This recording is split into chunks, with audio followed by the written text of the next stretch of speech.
There is no way you can beat a gorilla. I can absolutely beat a gorilla in a fight. They're the most empathetic creatures. Oh, you started. Yo, that is the worst way to make a grilled cheese. Bro, can we just talk about the political and economic state of the world right now? There is no way you can beat a gorilla. I do not understand. A You are silverback the dumbest gorilla. human A person silverback I've ever- gorilla. No, it does it would- not matter. it would- It doesn't matter the. Welcome to Mic Check. 1 2 1 2. No, hey, don't do that. All right. So today we we're gonna talk about some motivation. We're two people that have applied for college. And Yes. the motivation is hard. Getting there to the applications. I applied 2 days before the deadline for 2 of my colleges. I've only applied for one so far. I have all my other stuff set up. I just need my FERPA. It's crazy. The FERPA. The FERPA, yeah. That is such a crazy acronym. It is such a crazy acronym. But, All the acronyms are really, really weird. they're so weird. But back to motivation. So it is so hard just to get started in so many things.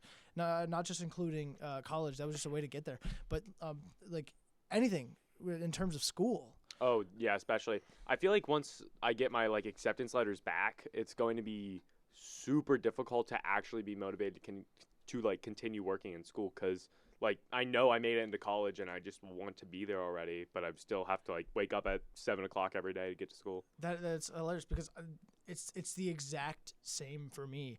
I'm done with high school. I'm so done with it right now. I am just ready to go to college.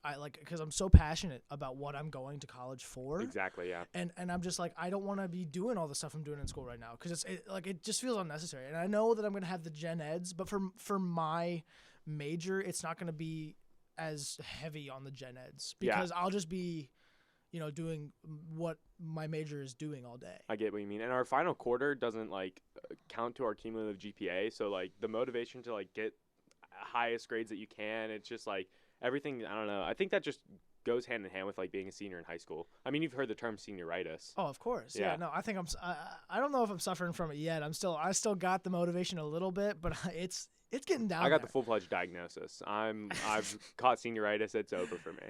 Man, it's rough. It really is because you talking about that fourth quarter is I've actually never thought about that before.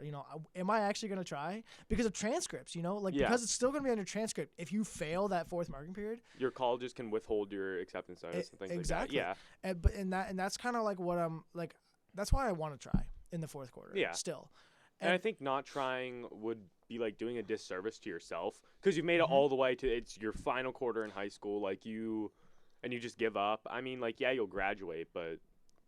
And the other thing is AP tests. We are both people that take the AP tests. True, yeah. And that happens during the fourth quarter. Yeah, and it's really tough because when you get into that big cram review week, it just of course you have your other subjects still, but you really are focusing on your AP tests because they're what matters to you most in the moment. You feel that high level of motivation for the tests. And then afterwards, you don't really get the payoff right away. Yeah, it's really tough because you don't get the payoff right away. You have to wait all the way till summer to get your scores back. And I think that also contributes to that sort of brain mush factor where you just feel so drained afterwards. Yeah, exactly. And I want to know if there's a way for me personally, and maybe this works for you, if there's a way to get motivation back. I don't know what I can do for myself. And that's kind of I really, rough. For me, I'm really dependent on other people. Whenever my after school activities, the advisors really help. For our band director, he really is good at motivating me to keep wanting to get better strictly because I'm getting better and for no other reason at all, which is the best form of motivation in my opinion is whenever you want to get better just for the sake of getting better. And, that leads us into the conversations on intrinsic versus extrinsic motivation, which we could talk about for hours and. But that's unfortunate because we are all out of time for today. This has been the Mic Check podcast. 1 2 1 2. No!